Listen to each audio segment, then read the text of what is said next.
correspondiente. Mucho gusto, señor presidente. Resolución número 01 del 23 de agosto del 2018, por la cual se convoca a audiencia pública.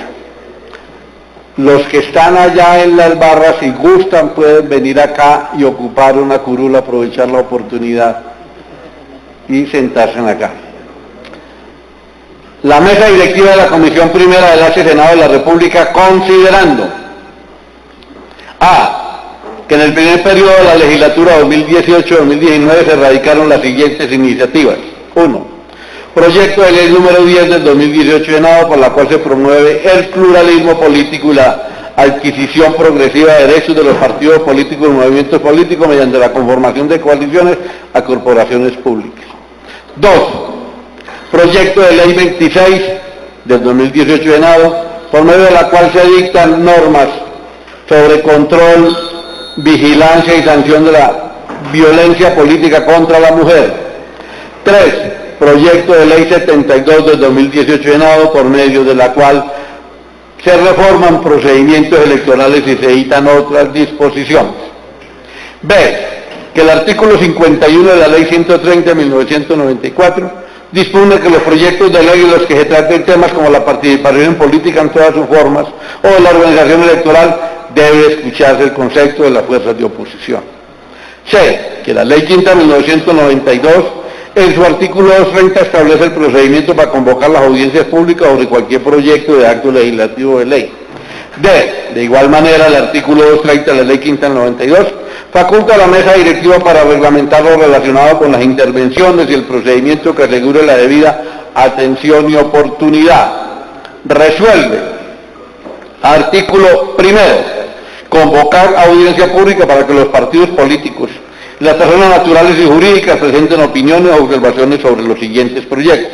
Proyecto de ley 10 del 2018 Senado, por la cual se promueve la pluralidad política, la adquisición progresiva de derechos de los partidos políticos y movimientos políticos mediante la conformación de coaliciones a corporaciones públicas. Proyecto de ley número 26 del 2018 Senado, por medio de la cual se dictan normas para el control, vigilancia y sanción de la violencia política contra la mujer. 3. Proyecto de ley 72 del 2018 Senado, por medio de la cual se reforma el procedimiento electoral y se dictan otras disposiciones. Artículo segundo. La audiencia pública se llevará a cabo el día jueves 30 de agosto del 2018 en la ciudad de Bogotá, en el Salón Guillermo Valencia, Capitolio Nacional, a partir de las 9 a.m. Las intervenciones de los inscritos tendrán una duración de 10 minutos prorrogable, de acuerdo al número de inscritos y a criterios de quien presida la audiencia. Artículo tercero. Las preinscripciones para intervenir en la audiencia pública podrán realizarse telefónicamente en la Secretaría de la Comisión Primera del Senado los días lunes 27, martes 28, miércoles 29 de agosto del 2018 en el horario de 9 a.m. a 5:30 p.m. con la radicación del documento en las fechas mencionadas en el inciso anterior, original y 2 copias de la intervención, conforme lo dispone el artículo 230 de la ley 592, se entenderá formalmente inscrita la persona. En caso de no radicarse el documento, se anulará la prescripción.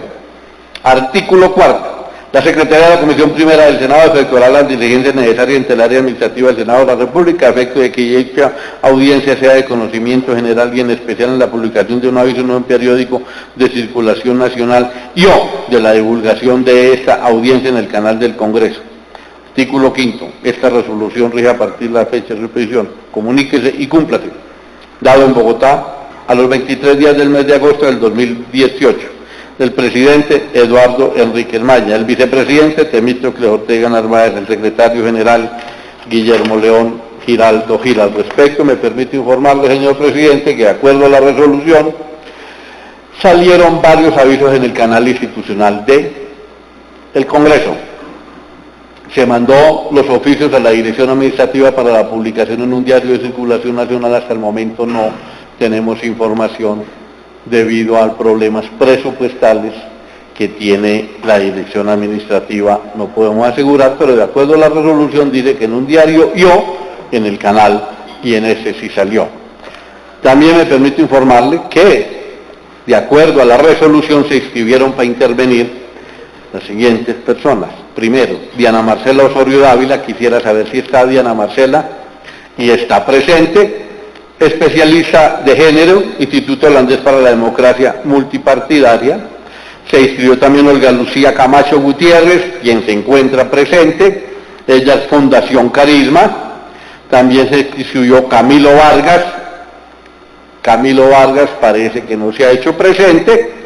Él es Misión de Observación Electoral. Ellos por lo general llegan más tardecito. Sebastián Correa, Misión de Observación Electoral, me imagino que tampoco está. Y Carolina Mosquera, Misión de Observación Electoral, que tampoco está. Está dada la lectura de la resolución y el informe respectivo, señor presidente. ¿Se leyeron los proyectos? Sí, se leyeron los proyectos en la resolución y todo eso. Honorable senador, apreciadas damas, apreciados caballeros, bienvenidos todos y todas, siéntanse en esta casa de las leyes como en su propia casa. Es un honor para la Comisión Primera Constitucional Permanente del Senado de la República recibirlos en su seno. Van a hacer uso de la palabra las personas que se inscribieron. Y con mucho gusto iniciamos la audiencia pública sobre temas electorales en acatamiento a la ley. Y nos sobra decirles que esta audiencia pública, con las intervenciones y los documentos registrados, hacen parte del trámite de estos proyectos de ley. Me alegra registrar la juventud tanto de damas como de caballeros interesados en estos temas. Y sin más preámbulos, señor secretario, llamamos a la primera persona que va a intervenir. Puede hacer uso del atril que está al fondo y con mucho gusto los escuchamos por 10 minutos. Sí, señor presidente, quiero también hacer claridad que de acuerdo al artículo 51 de la ley 130 se envió invitación a todos los partidos políticos si estaban interesados en intervenir en esta audiencia. Entonces, la presidencia le concede el uso de la palabra a Diana Marcela Osorio Dávila, especialista de género del Instituto Holandés para la Democracia Multipartidaria. Diana Marcela, cuando falte un minuto, el bombillito rojo se va a apagar y vuelve a prenderse para que sepas que te queda un minuto. Por si hay algo que se te quede por fuera, sepas lo esencial y terminar. De pronto, damas y caballeros, falta también hacerles una explicación muy sencilla. No se extrañen por la presencia de los señores senadores. Precisamente esta audiencia pública es para ustedes. Saben ustedes que la filosofía del sistema constitucional colombiano es la de participación. Ustedes aquí vienen a participar. No. Y todas estas intervenciones que ustedes van a hacer esta mañana aparecen en el documento oficial, en el diario oficial que es el periódico o la prensa nuestra, de manera que también van a tener acceso ustedes cuando quieran tener esos documentos en sus manos. Diana Marcela, tiene usted el uso de la palabra. Muchas gracias. Bueno, me presento, buenos días. Como les dijeron, mi nombre es Diana Marcela Osorio, hago parte del Instituto Holandés para la Democracia Multipartidaria. Desde hace más o menos 3 años vengo trabajando en el instituto, especialmente temas de género. Me disculpo, antes de empezar, tengo un poco de gripa, así que podré tal vez en mi intervención estar tomando agua o algo así para no tener que perder la voz. Nuestra presencia hoy aquí básicamente tiene que ver con el proyecto de ley que se radicó sobre el tema de violencia contra las mujeres en política. Nosotros hace 2 años, 3 años iniciamos una investigación sobre este tema y es para nosotros muy valioso y muy importante poder estar aquí y saber que en este momento en el Senado de la República se va a poder debatir un tema alrededor de este fenómeno que es poco conocido en nuestro país. Nos encontramos en un momento único en la historia de nuestro país. la posibilidad de construir y consolidar la paz en el marco del fin del conflicto armado con las FARC. Y eso nos enfrenta a uno de los retos más importantes del escenario actual, la transformación del sistema político y electoral para permitir la redistribución del poder político. Desde el NIM, que son las siglas de nuestro instituto, consideramos que la participación política de las mujeres en Colombia en condiciones paritarias, como máxima expresión del derecho a la igualdad, es la cuota inicial para arraigar una cultura realmente democrática e incluyente, que garantice la apertura, el diálogo democrático y la paz en el país que anhelamos. Una de las principales violencias, de las barreras que las mujeres deben enfrentar para participar en política es la violencia. Y durante el desarrollo de nuestra investigación, nosotros encontramos que las mujeres que participan en política sufren de 4 tipos de violencia específicas. La primera es la violencia psicológica, la simbólica, la física y la económica. Y son unos tipos de violencia que afectan a las mujeres desde las campañas hasta el ejercicio de sus cargos durante los periodos para los que son elegidas. Y esto se debe principalmente a una tradición que tenemos en nuestra sociedad y es considerar que el espacio público es exclusivo de los hombres.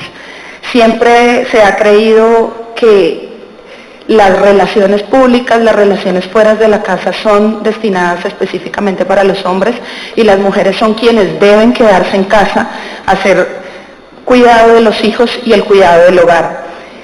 Y de acuerdo con un informe de la Unión Interparlamentaria del año pasado, Colombia ocupa el puesto 106 en el mundo de participación política de mujeres. Y en las elecciones del marzo de este año, pues nos dimos cuenta que realmente no hemos logrado aumentar el número de mujeres en Senado y Cámara. Y a pesar que tenemos una cuota que se debe cumplir en listas, todavía hay un camino grande por recorrer para que las mujeres también podamos ocupar más del 30% de los cargos de elección popular. Y eso hace que obviamente la democracia esté incompleta, que no haya la representación suficiente por parte de las mujeres, que somos más del 50% de la población en Colombia.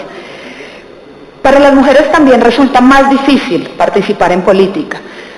A los hombres muchas veces no se les cuestionan cosas que a las mujeres sí, como que si una mujer se mete en política y tiene hijos, puede ser acusada de abandonar el hogar, de abandonar el esposo. Se le pide también que tenga más conocimientos, más estudios, que esté más capacitada. Se le cuestiona que realmente no tiene la capacidad para enfrentar los temas que aquí se debaten.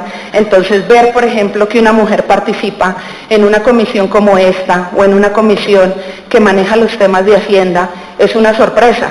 Y para muchas personas de las sociedades, y esa persona que es mujer sí va a poder con esos temas, conoce de ellos, sabe cómo funcionan. Y cuando nosotros realizamos la encuesta, para el 73% de las alcaldesas que entrevistamos, la política es un escenario hostil y excluyente con las mujeres. Hay acciones que vienen de los mismos compañeros de las bancadas, en el caso de las senadoras, de las representantes, concejalas y diputadas, que son realizadas por los mismos compañeros de las corporaciones. Y más sorprendente es que muchas veces estos tipos de violencia vienen desde los mismos compañeros de partido. Muchas veces para los hombres, dentro de los partidos, que existan mujeres con capacidades para poder realizar los trabajos que aquí se deben realizar, es una competencia y necesitan sacarlas del juego. Este es un tipo de violencia que es diferente a todos los tipos de violencia que existen hacia las mujeres, porque este tipo de violencia no distingue ideología política. Aquí todas las mujeres, independientemente de su ideología y del partido que representan, son víctimas de violencia. Cuando nosotros realizamos la investigación, muchas mujeres del partido de la U, por ejemplo, nos manifestaban que durante sus periodos de campaña y durante sus periodos de ejecución del cargo, habían sido víctimas de este tipo de violencia. Mujeres de izquierda, mujeres de derecha, mujeres de centro, todas son víctimas de violencia porque el único objetivo de la violencia ejercida a las mujeres que participan en política es que renuncien y que se retiren del cargo, que no participen, que no estén en estos escenarios de debate y de participación política. Este fenómeno es entendido como una forma de control social. Es una violencia que, como les decía, no distingue ideología o partido y se ejerce contra las mujeres por el hecho de ser mujeres, presionándolas hasta lograr que renuncien a sus cargos. Las acciones violentas son sistemáticas y tienden a agravarse a medida que pasa el tiempo, y las mujeres no ceden a las presiones. Cuando aumenta la cantidad de mujeres que participan en política, también van aumentando los casos de violencia y además de eso se intensifican. En nuestra investigación nosotros logramos concluir que 6 de cada 10 mujeres que participan en política son víctimas de violencia. Y el principal tipo de violencia al que son sometidas es la violencia psicológica, que es una violencia muy sutil, es una violencia que para ellas termina siendo normal. Para más del 50% de las mujeres que participan en cargos legislativos y para más del 70% de las alcaldesas, esto son cosas que tienen que ver con el ejercicio político y que les sucede simplemente por estar aquí. Entonces, de acuerdo con este panorama, la gran pregunta que nosotros, como investigadores del tema, siempre nos hemos hecho es: ¿qué hacer para disminuir y eliminar este tipo de violencia en el escenario político colombiano? Países como México y Bolivia han avanzado en desarrollar protocolos y leyes que tipifican y sancionan y condenan este tipo de violencia.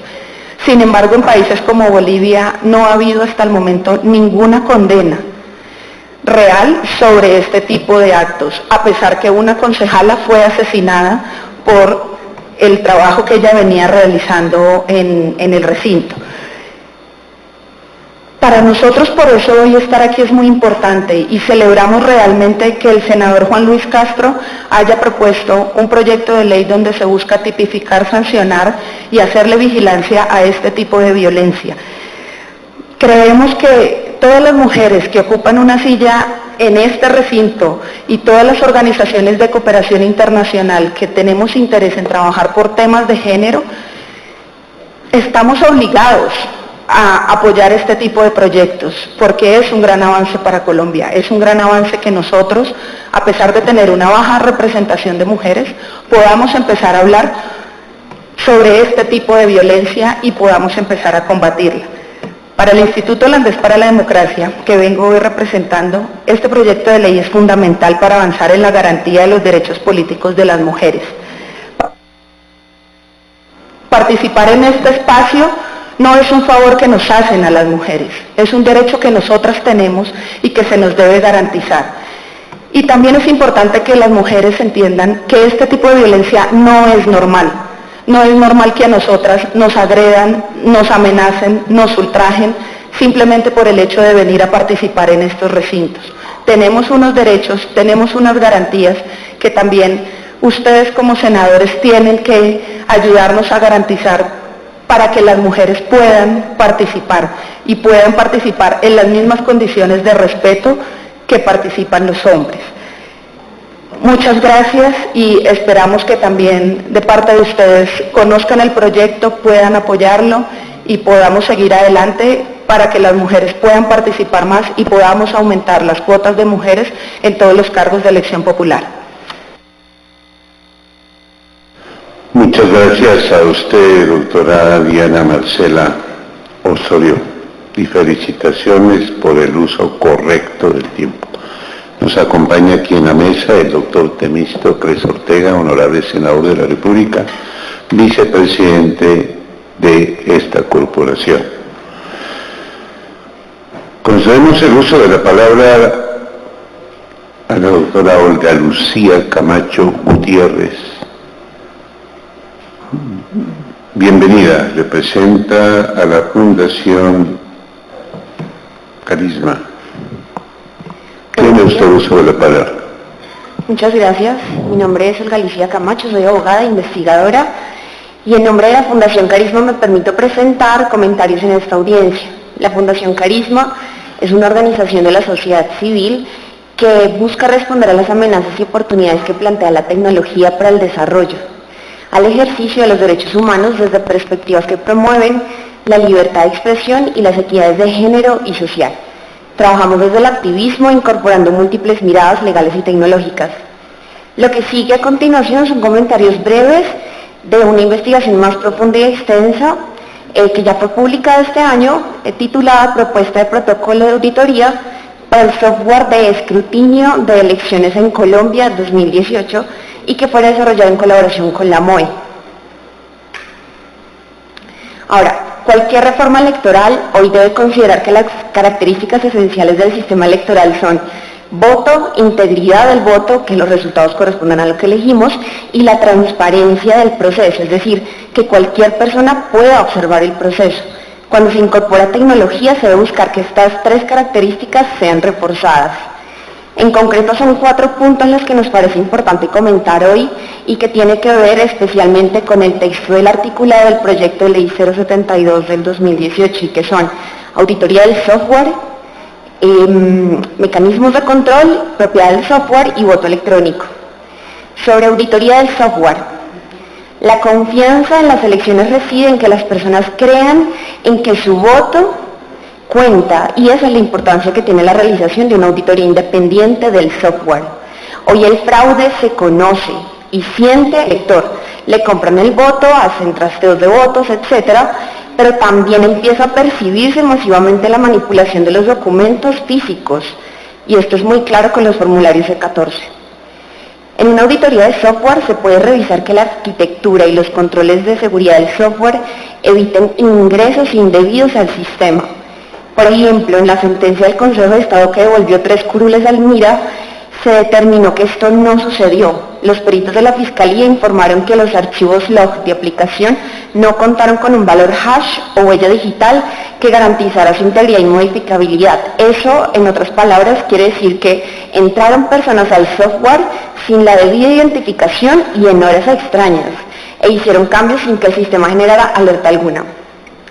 El artículo, la auditoría del artículo 45 de la Ley 1475 del 2011 es una auditoría independiente, se faculta a la MOE o a los partidos para que la realicen, pero que no puede ser confundida con el simulacro y también debe ser previa al día de las elecciones. Debe contemplarse que posterior a la auditoría se debe entregar un informe donde se presenten los principales hallazgos y se dé el tiempo necesario para generar que las mejoras pues sean oportunas a cada caso. Recomendamos particularmente que para que la auditoría sea válida se requiera que el software no cambie luego del proceso de mejoramiento o que debe existir un control detallado de los cambios posteriores a la auditoría. Recomendamos que en el texto de la ley quede claro que en una auditoría se espera una revisión a profundidad. El trabajo que hicimos en esta investigación con la MOE quizá pueda ayudar para profundizar en este punto. El segundo punto en el que ahora quiero referirme, que gira en torno a los fuertes mecanismos de control que se espera que sean efectivos. Se debe contar con mecanismos de control antes, durante y después de las elecciones, de forma tal que aunque no sea posible evitar en su totalidad los fraudes, sí se pueda contar con evidencias adecuadas para documentar y preservar la información en el caso de futuras investigaciones. Recomendamos que se exija que la información que se produce en el proceso electoral y se entregue digitalmente sea oficial, sea facilitada en un formato que permita su utilización directa, se entregue a los actores electorales de forma inmediata su creación, desagregada por mesa y de manera integral y completa, sea trazable, esto es, que se sepa dónde se creó la información, quién lo hizo, cómo se sumaron los datos a cada uno de los documentos digitales. Que esté además esta información acompañada de elementos técnicos que permitan validar su integridad y se dé claridad sobre los mecanismos de entrega de esa información, cuándo se entrega, cómo se entrega, a quién se entrega. Esto incluye, por supuesto, entregar también la estructura en que los datos se codifican, de modo que los actores puedan inmediatamente usarlos para sus análisis. Ahora, en torno a la participación ciudadana, es importante recordar que el ciudadano no puede ser un simple espectador, debe poder jugar un papel importante en controlar el proceso físico, pero también el tecnológico. La participación ciudadana debe incrementarse y ajustarse a medida que el proceso tiene más tecnologías.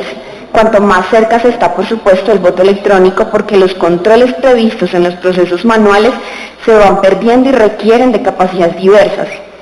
Ahora, el tercer punto que nos preocupa es el software electoral que debe ser de propiedad del Estado. La registraduría no tiene la capacidad que le permita saber cómo el contratista encargado y dueño del software hace su trabajo. Además, como el código fuente se protege con propiedad intelectual, el secreto es mayor.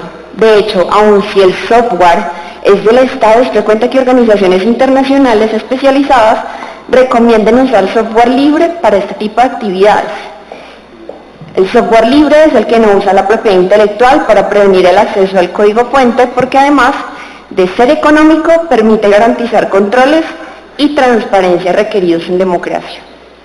Ahora, es preciso recordar que la sentencia del Consejo de Estado, a la que me referí antes, se estableció que el Estado colombiano está ciego y ordenó el Consejo de Estado a la registraduría a que adquiera el software requerido de escrutinios desde y para el Estado, es decir, que sea propio de dicha organización. Ahora, en torno al voto electrónico, que es un punto que nos preocupa especialmente, desde Carisma queremos llamar la atención sobre la idea de que el voto electrónico sea una gran solución, tal y como parece sugerirlo el proyecto de ley 072. Consideramos que no se debe promover esta herramienta como respuesta a los problemas del sistema electoral actual. Si la incorporación de tecnologías en la actualidad no cuenta con las garantías necesarias, ¿qué nos hace pensar que tecnificar todo el proceso será mejor? Cuando otros países han probado el voto electrónico, todas las características del proceso electoral al que me referí antes, es decir, secreto del voto, tecnología del voto y transparencia del proceso, se han perdido. En la propuesta de protocolo de auditoría que hicimos con la MOE, pudimos establecer lo siguiente. En Holanda introdujeron el voto electrónico en los años 90, pero después de que en el 2006 un grupo de hackers probara lo fácil que es cambiar los resultados, volvieron al proceso manual. Algunos estados en Alemania comenzaron a usar las mismas máquinas que en Holanda, y en 2009 la Corte Constitucional las declaró ilegales porque la ciudadanía no podía hacer controles a estas máquinas, y en general a todo el sistema. Ahora, es importante señalar que en el mundo solamente existen 3 países que tienen incorporado en su proceso electoral el voto electrónico, y que son Brasil, India y Venezuela. El caso de Brasil es paradigmático para América Latina, siendo el primer país de la región en incluir este tipo de tecnologías en su proceso electoral. Desde 1996 se utilizan las urnas electrónicas que son de registro electrónico directo, con una terminal para emitir el voto y otra para identificar al usuario. En el 2012, sin embargo, se probó por un grupo de académicos que se podía identificar al ciudadano que emitió el voto, lo cual constituye una gravísima violación a la secrecía del mismo. Ahora, ¿qué recomendamos? Mientras no tengamos controles apropiados y la experiencia adecuada, no se debe discutir este tema. Desconfiemos de simplemente pedir más tecnología para solucionar problemas como el fraude, que con lo que tenemos aún no podemos controlar. Necesitamos análisis sobre los riesgos y mecanismos de garantías que incluyan participación ciudadana, de lo contrario el remedio puede ser porque la enfermedad. Muchas gracias. A usted muchas gracias, muy interesantes las intervenciones de las damas. Ahora hacemos un llamado al señor Camilo Vargas. Puede hacer uso de la TIL y uso de la palabra por 10 minutos. Bienvenido. Viene a representar la misión de observación electoral MOE. Así es, ¿no es cierto? Bienvenido, Camilo. Muchas gracias, señor presidente, y a todos los asistentes. Desde la misión de observación electoral nos queremos referir brevemente a los 3 proyectos de ley que estamos discutiendo en esta audiencia pública. En primer lugar, sobre el proyecto de ley 26 del 2018 sobre violencia política contra la mujer. Desde la MOE y desde las organizaciones aliadas que estamos acá, nos parece maravilloso que se tramite este tipo de proyecto de ley, porque toca 2 de los problemas fundamentales de la política colombiana que la MOE y otras organizaciones venimos señalando desde hace muchos años. El fenómeno de la violencia política, que lamentablemente es casi que inherente al ejercicio político en el país y que nos plantea muchos desafíos, y el fenómeno de la discriminación contra la mujer, que desde NINT, desde organizaciones aliadas como Cisma Mujer, está muy bien diagnosticado y que requiere mucho trabajo. Y la convergencia entre estos 2 fenómenos pues es algo que debe ser abordado y que muy bien lo hace el Congreso de la República en este momento. Dos anotaciones sobre el proyecto en particular. En el artículo 8, cuando habla de los partidos políticos y de que deben apropiar en sus estatutos mecanismos de control y sanción contra la violencia política contra la mujer, nos parece fundamental que se agregue también la prevención contra la violencia política con la mujer. La prevención en el sentido de que, como es un lugar común, la violencia comienza en casa, hay muchas prácticas de acoso y de violencia que están dentro de todas las organizaciones de la sociedad, incluyendo a los partidos políticos, y comenzamos a prevenir la violencia en general en la política contra la mujer, ayudando a cambiar esas prácticas dentro de los partidos políticos. Esto tiene mucho que ver con la pedagogía. Muchas prácticas de acoso están inmiscuidas en nociones culturales que creemos que son normales en el trato entre hombres y mujeres, y hay que empezar a cambiar con pedagogía esas prácticas que creemos que son normales, pero que resultan ser violentas o invasivas o transgresoras, para poder empezar a solucionar el problema. Y en el artículo 6, cuando se habla de la función sancionatoria del Consejo Nacional Electoral, nos parece importante que se incluya, está redactado de tal forma que se orienta a la sanción de individuos. Creemos que es más acorde al Consejo Nacional Electoral y debe incluirse allí también la sanción a partidos, a que si los partidos políticos no incluyen en sus estatutos el trabajo en contra del acoso y la violencia política contra la mujer, o si no cumplen lo que establecen en sus estatutos. Sobre el proyecto de ley estatutaria 10 de 2018, el Estatuto de Coaliciones, pues también nos parece que es uno de muchos proyectos urgentes que debe abordar el Congreso de la República y la Comisión Primera, en el sentido en el que las recientes reformas políticas constitucionales han generado vacíos legales que deben ser solucionados urgentemente. La equidad de género, de la que venía hablando, es uno de ellos. En la Constitución ya existe la paridad, alternancia y universalidad en las listas de candidatos, pero está declarada como un principio, no hay una ley estatutaria que la desarrolle y nos explique cómo se aplica. El voto en blanco y su relación con la aplicación de umbrales y de distribución de curules entre indígenas nos acaba de generar un problema muy grande en las pasadas elecciones, porque hay un vacío legal allí que tiene mucho que ver con el diseño del tarjetón y la existencia de 2 votos en blanco. Las organizaciones que pueden avalar en las curules especiales afro, eso es un tema que no está resuelto, hay una gran contradicción legal inmiscuida en sentencias del Consejo de Estado, de la Corte Constitucional, en resoluciones del CNE, que nos generan una gran confusión y que siguen manteniendo en un gran riesgo jurídico a las 2 curules especiales para comunidades afro, como ya vivimos el problema durante el cuatrienio pasado. El estatuto de oposición, como vemos en las noticias de estos días, sigue generando algunos resquemores. Las elecciones que realiza el Congreso de la República, que según la Constitución deben ser por concurso público, pero no existen las leyes que reglamenten cómo hacer todas esas elecciones, como por ejemplo la del CNE, que sucedió ayer, que no tenía una ley que estableciera cómo funciona allí el concurso de méritos y demás, y la participación de una universidad, de una prueba de selección. Son cosas que hace falta armonizar para ir trabajando en la mejora de nuestro sistema electoral. Entonces, el Estatuto de Coaliciones es una de esas cosas que el Congreso nos tenía pendientes y que está muy bien abordarlo en este momento. Otros 2 o 3 comentarios puntuales de ese proyecto de ley. Uno, en el segundo inciso del artículo 2 del proyecto se habla de que uno de los miembros de la coalición, o cualquier miembro de la coalición, no puede tener más del 70% de los candidatos en la lista de la coalición. No entendemos cuál es el criterio técnico de ese 70%. ¿Por qué no establecer que los miembros de la coalición tienen que ir de manera equitativa en la lista de candidatos? Creo que eso requiere más debate, incluso sobre el posicionamiento de los candidatos de la coalición en las listas, porque la reforma política que acaba de presentar hace unas semanas la ministra del Interior va en camino de cerrar las listas, de establecer la lista cerrada. Entonces, si tenemos una lista cerrada en una coalición, es necesario hablar del tema de la alternancia o de cómo van a estar posicionados los miembros de la coalición en esas listas para que sea democrático y no que la coalición se la quede una sola de las organizaciones. Y un segundo punto que nos parece delicado es lo que dice este proyecto de ley estatutaria de coaliciones sobre el acuerdo de coalición.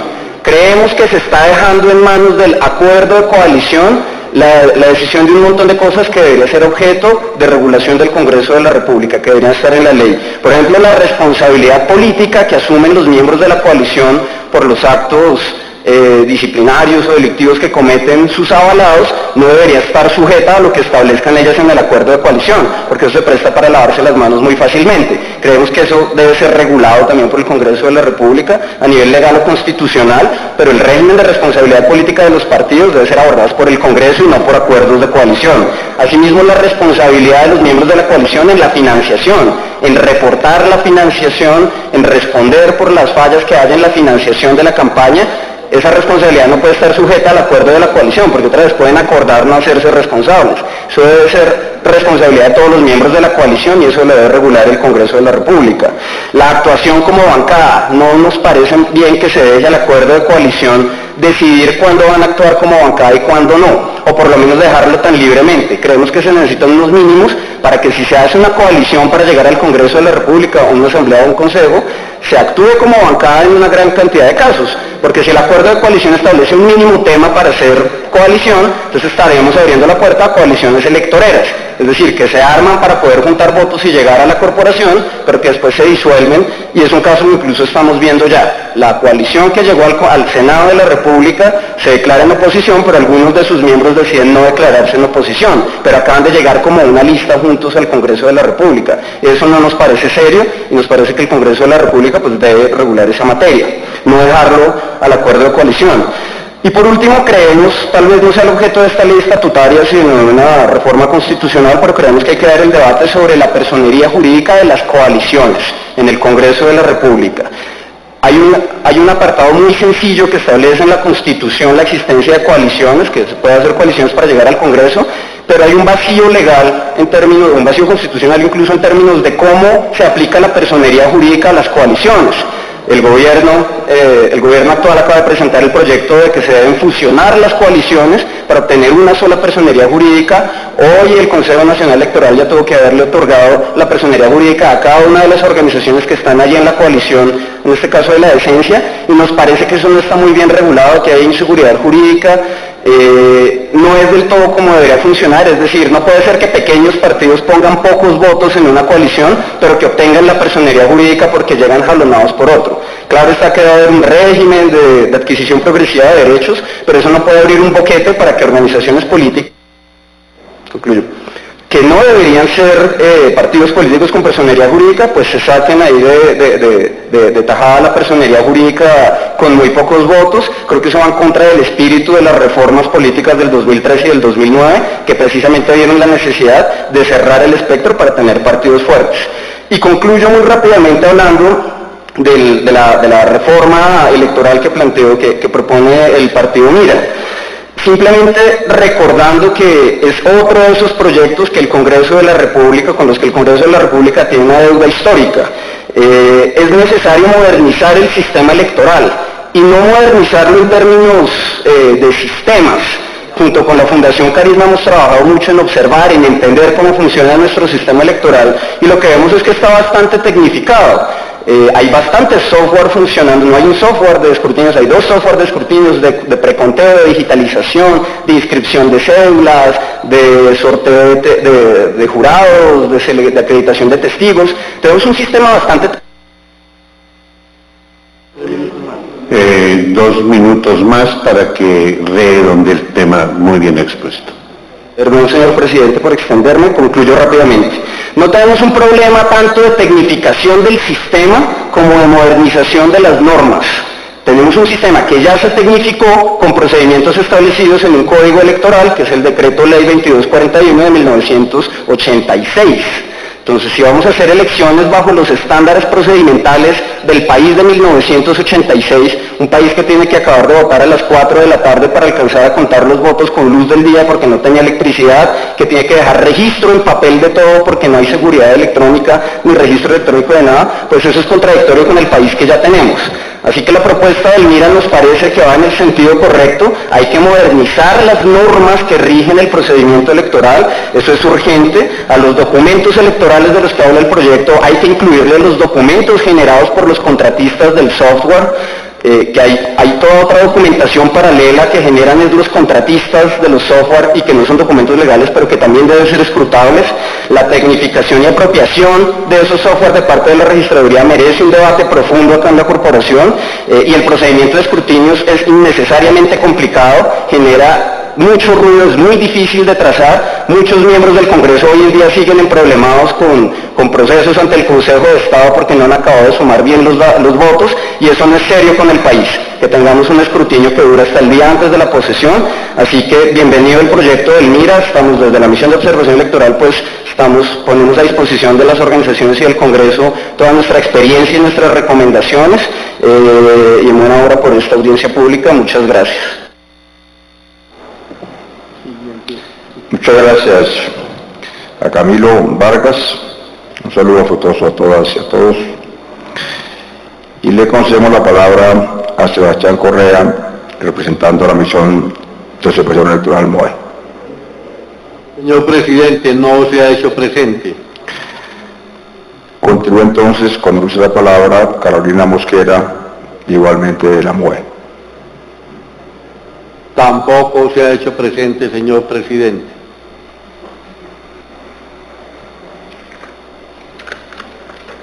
¿Qué pasa ahí?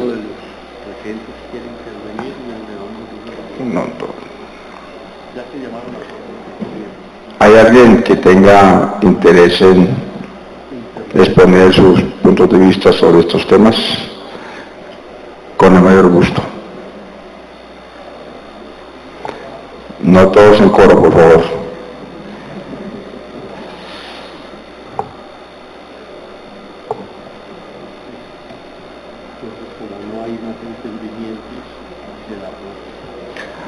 Bueno, si nadie más quiere hacer uso de la palabra,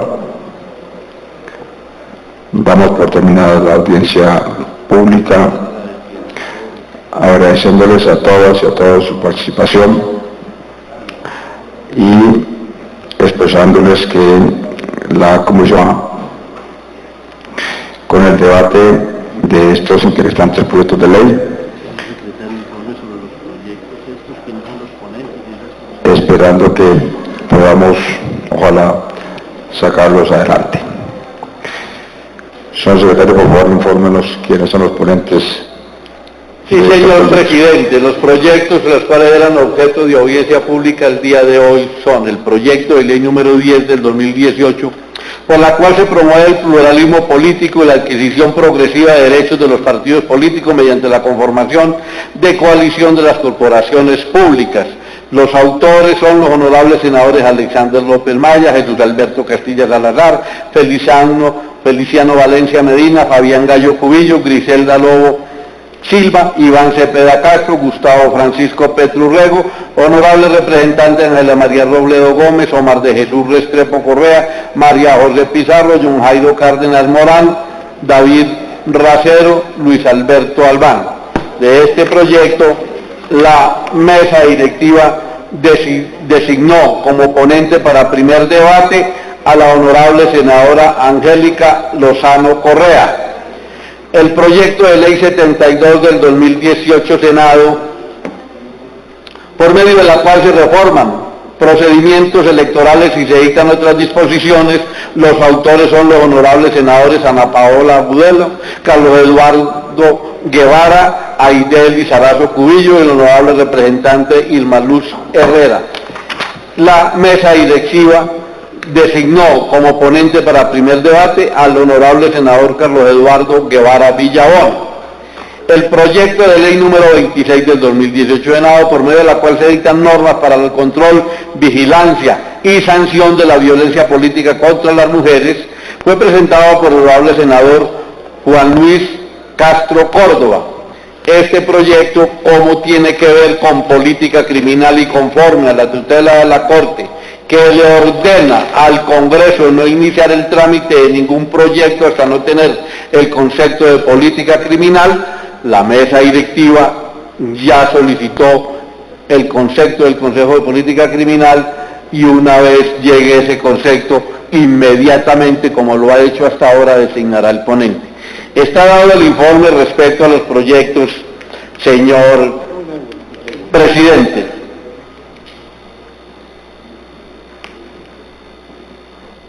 Muchas gracias, señor secretario.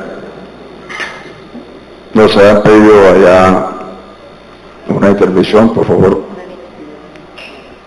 Puede ahí hacerlo de ejercer como senador de la República. Que nos dé el nombre. Danos el nombre y si representas alguna institución, por favor. Bueno, ya cierro. En el Atlético. Aquí termina ya.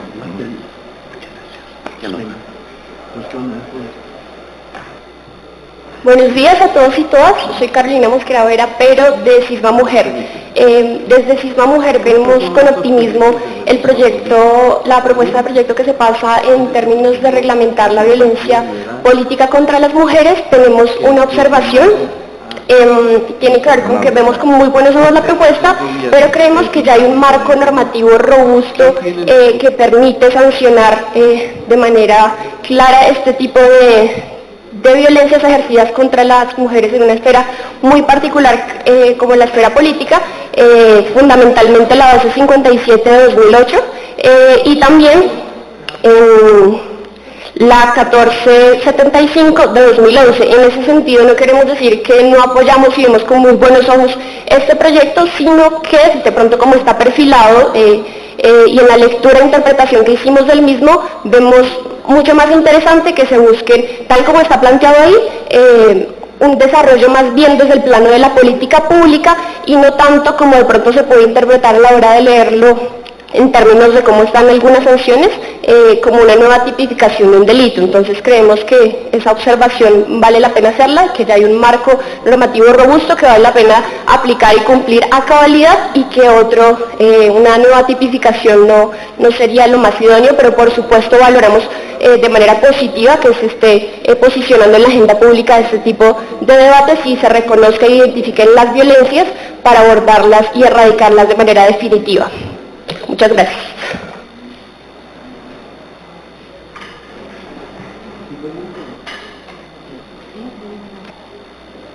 ¿Alguien más tiene interés en exponer su punto de vista?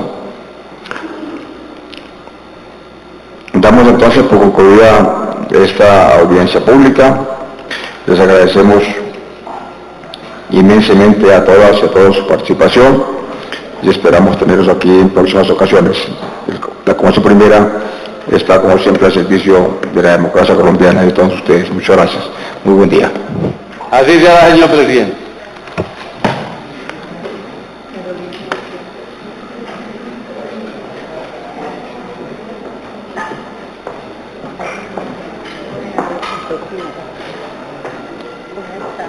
Gracias.